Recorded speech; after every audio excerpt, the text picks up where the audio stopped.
Book of Joel.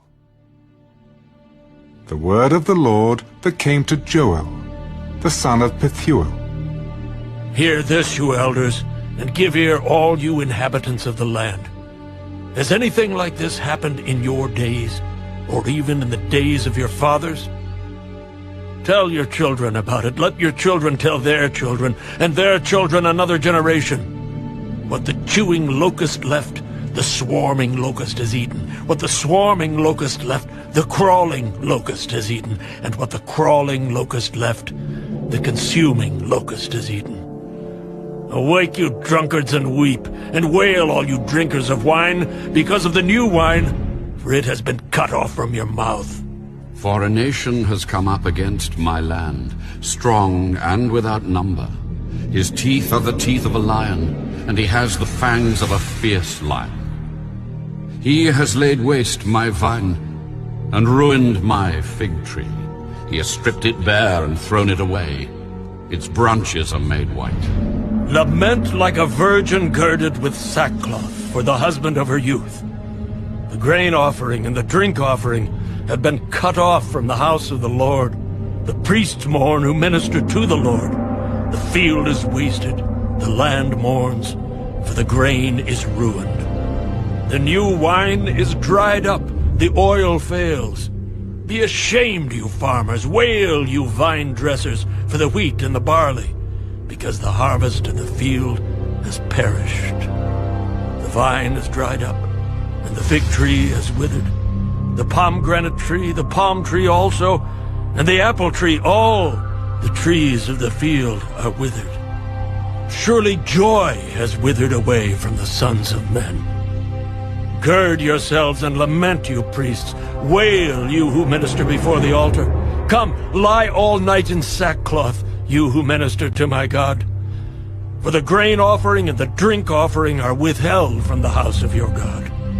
Consecrate a fast, call a sacred assembly, gather the elders and all the inhabitants of the land into the house of the Lord your God, and cry out to the Lord, alas for the day! For the day of the Lord is at hand. It shall come as destruction from the Almighty.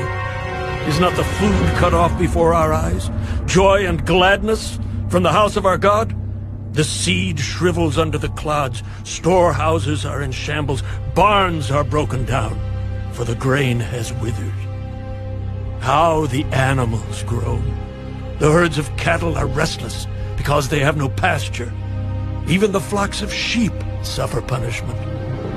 O Lord, to you I cry out, for fire has devoured the open pastures, and a flame has burned all the trees of the field. The beasts of the field also cry out to you, for the water brooks are dried up, and fire has devoured the open pastures.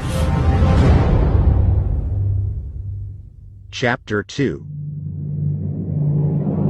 Blow the trumpet in Zion, and sound an alarm in my holy mountain.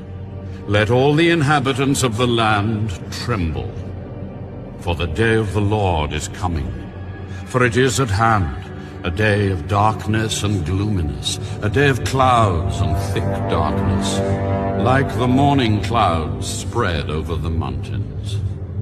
A people come, great and strong, the like of whom has never been, nor will there ever be any such after them, even for many successive generations. A fire devours before them, and behind them a flame burns. The land is like the Garden of Eden before them, and behind them a desolate wilderness. Surely nothing shall escape them. Their appearance is like the appearance of horses, and like swift steeds, so they run. With a noise like chariots over mountain tops they leap, like the noise of a flaming fire that devours the stubble. Like a strong people set in battle array. Before them, the people writhe in pain. All faces are drained of color. They run like mighty men.